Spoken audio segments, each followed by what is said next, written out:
What's up, guys? In this video, I'm going to tell you a crazy story of something that happened when I was 18 years old. Okay, and this was at a time when I had my first house that I rented on my own, like single family home. And I was living across the street from a church on this main road. Okay, and at that time, I was very to myself. I didn't interact with many people at all. During this time, actually, was a time of depression for me and difficulty in dealing with things. So I was very, private and lonely. I did have some girlfriends that helped me. They would, pick up my dry cleaning, pick up the groceries for me, run errands for me, because I was so bad at that time that, there were times where I didn't even leave my house for weeks at a time. The fortunate thing for me was that I had the ability to make money from home.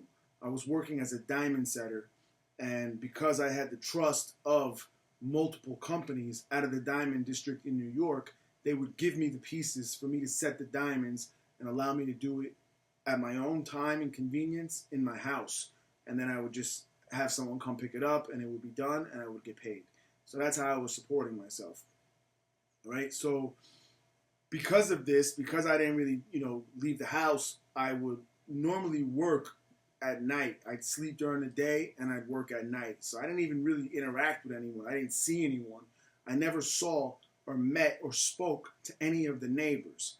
The nearest house to me, right next to me, was a house that in the backyard had a jungle gym playset, right? So even though I had never spoken to anyone or seen anyone, probably because I was, up all night and sleeping during the day, I assumed that there were children living there. Okay? And one night, I had this dining room that was on the back part of the home where I also had my workbench. Okay, so I put my workbench in there because I never used the dining room, and I would sit there and set the diamonds. Okay, so the previous night, I opened the windows while I was working in this dining room. It had all glass windows all around that you could open. So I opened one of the windows and I forgot it open. Okay, I forgot to close the window.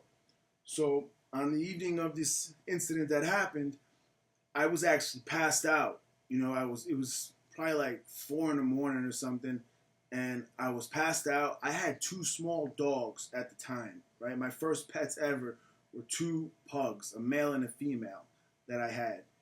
And they used to sleep in the bed with me, right? They would jump up and cuddle with me and sleep right next to me. So I heard one of the dogs barking like crazy. He got up out of the bed and left the bedroom and went through the living room to that dining room, and he was barking really loudly. And he kept running back and forth, trying to get my attention. So I get up and I go through the house, and as soon as I went into the living room, I saw that the whole entire dining room was full of smoke. Unbelievable amount of smoke. And I didn't know if my house was on fire, what the fuck was happening in the beginning. So I just grabbed the dog leashes, right? I had one leash that split for the 2 of them. I grabbed the dog leash and I put it on the dogs, and I just ran outside the house in my underwear, right? Because I thought the house was burning. I didn't know what was going on. And I saw that it was the neighbor's house. It was actually that neighbor's house that had that jungle gym in the back. It was their house that was on a huge flames, gigantic fire. And it was so close to my dining room, the back portion of my house, that all the smoke was coming through that window. And it looked like my house was about to catch on fire also. That's how close the flames were. So now I'm outside in the middle of the night with my 2 dogs, and I'm in my underwear, right? I didn't even put nothing on. I just ran out to see what was happening, and I'm in my underwear, and I realized that there are people in this house. And the first thought that came to mind was, there are children in this house. So I wrapped the dog leash around like a pole or something on the front by the sidewalk, by the street, and I ran to the neighbor's house, and I start banging on the door, right? And there's no response. No one's answering. So the fire was so big that I was thinking like, these children are probably dead in there already. So I start kicking the door real loud, like as hard as I could, until eventually I kicked the door and the door broke. It pushed through, right? And I went in, and as soon as I went in, I saw that there were two old people that were like barely able to walk down these steps, that were trying to come up. They were sleeping, and they heard the banging and the kicking that I was doing. And when I broke their door, that's what woke them up. That last kick woke them up, and they were in a house that was full of smoke and in a gigantic fire. So I helped the old people, got them out, called the 911 immediately, right? And went back and got my dogs and grabbed the dogs and kept them with me. Now, within like 3 minutes, while I'm helping these people, the cops show up and fire department shows up, because the police station and fire department were very close, right down the street from where I was. And there was like a crowd of people that started forming also. I don't know how, because of the noise. I don't know what it was, but people were out there now, along with all these cops and firemen, and I'm in my underwear in front of all these people now. So I tried to go back in my house, and the cops wouldn't allow me, and the firemen would not allow me to go back in, because they said the house was full of smoke, and it looks like it's about to catch on fire. So I had to stay outside in the middle of the street in my underwear in front of all these people now. But that was beside the point, guys. Thankfully, the old people were okay. The firemen told me after, I was out there for at least like 45 minutes or an hour before I could even go in and grab pants or something. And the firemen told me that these people were minutes away from death, from dying of asphyxiation, from smoke inhalation. They were literally about to die, and the firemen said, "You saved these people's lives." There were no children in there. So I later found out from those people that Jungle Gym was for their grandkids who did not live there. It was only these two older people. I was never 100% sure what started the fire, but they had the guy used to develop photos and do something and he said he used chemicals. And they were saying that they thought something with those chemicals caused the explosion initially, and then the big fire. Everything just lit up.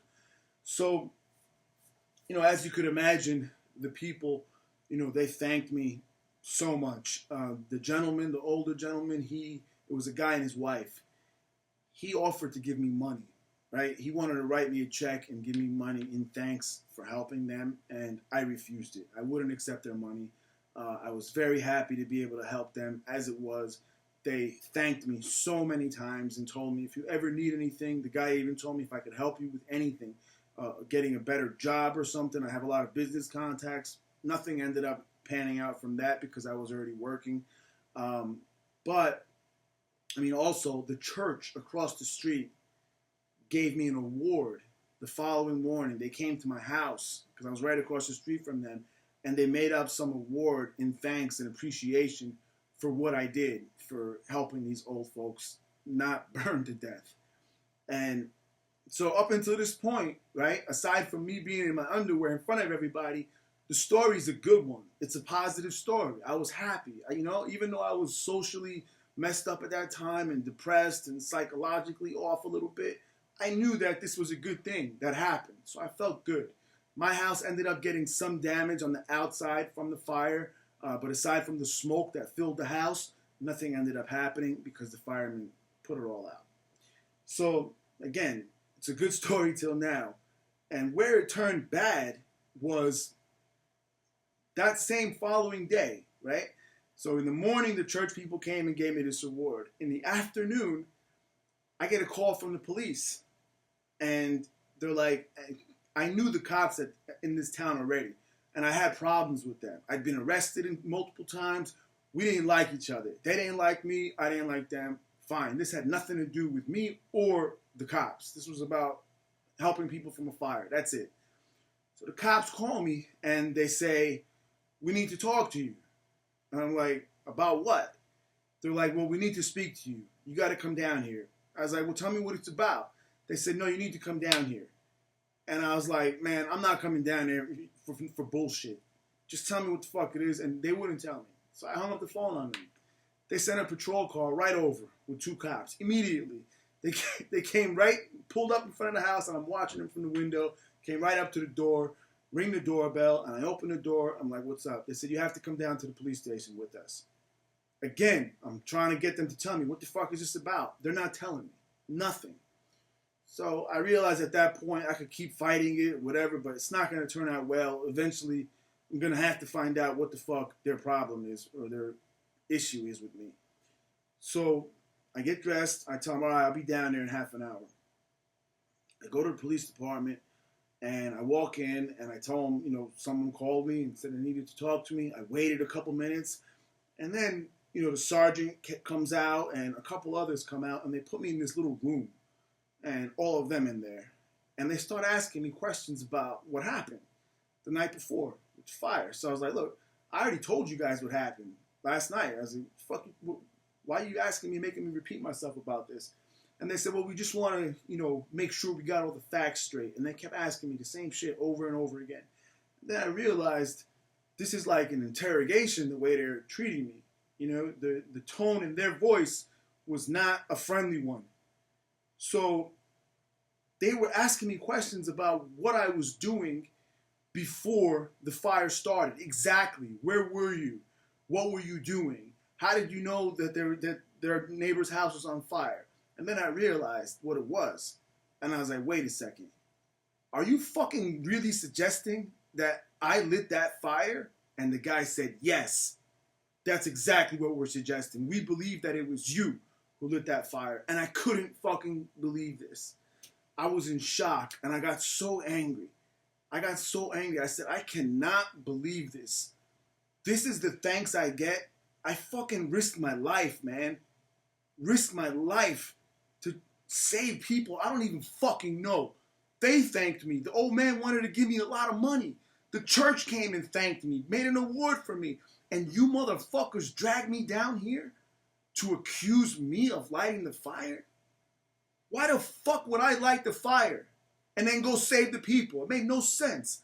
I was just so insulted and upset that they were fucking saying this stuff to me. And it ruined the whole fucking story for me. The whole memory of this story could have been a great one. Instead, all I keep thinking about is these piece of shit cops treating me like I was the fucking criminal in the wrong here and that I lit the fire trying to kill these fucking people.